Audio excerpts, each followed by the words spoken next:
Satan is so good at packaging these pathways that they're very attractive to us. Listen, to cook a frog, the first thing you do is you put them in some lukewarm water. Why? Because that's what they comfortable in. So the minute you get them comfortable, what you do, you just start gradually turning up that heat. Next thing you know, the frog done got lullabied. After he lullabied, guess what? Frog legs. I don't eat frogs like that. The reason why I'm telling you that is because that's how Satan works. He generally comes looking...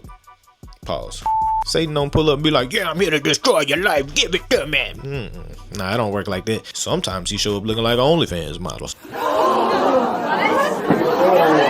need to leave. Sometimes he show up looking like somebody rich. Sometimes he show up looking like an opportunity. It's all types of enticing ways that he shows up. But I can tell you one thing, it ain't gonna be with a pitchfork and a red jumpsuit, from Amazon. Pastor Phillip Anthony Mitchell actually hits on this subject of what Satan looks like when he shows up. He tell it a whole lot better than me.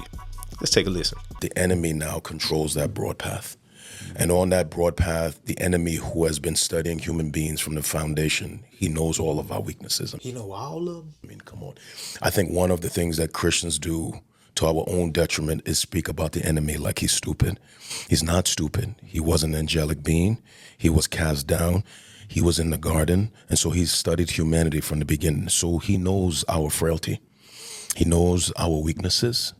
He knows our insecurities. I mean, for the most part, human beings struggle with the same thing.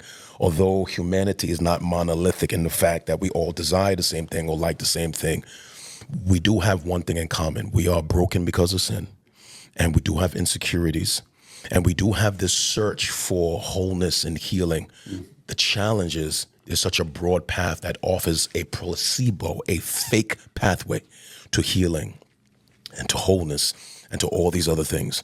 And the influence behind that broad path is the enemy of our soul. He talking about Ephesians 6. We wrestle not against flesh and blood, but against principalities and powers and darkness and demons and all of that in the heavenly places. That's what he talking about. That's who doing all this. They remind me of Dr. Tony Evans saying one time, people are not your problem. People are just the vehicles being driven by where your real problem originates from, which is in heavenly places. We're spiritual beings that operate inside of a body, right? So our place of origin is spiritual. Because you're a soul, you have a soul. The challenge is that Satan is so good at packaging these pathways that they're very attractive to us. And so it may come in the form of a conference. It may come in the form of a podcast. It can come in the form of a friend that the enemy sent. It could come in the form of a retreat. He is so good at packaging these things so well, right? And the evidence of that is what the scripture says about him, right? He masquerades as an angel of light. So he's not going to come to us with horns on his head and a pitchfork. He doesn't appear like that. He uses the things that are attractive to the eye, attractive to the soul, and attractive to the heart, and uses those things to lure us down pathways that always detours us from Christ. And there you have it. If you like this video, please tell me in the comment section. Hit that like button, hit that subscribe button. My name is Kendrick. No, not Lamar. Please spare me. Till next time.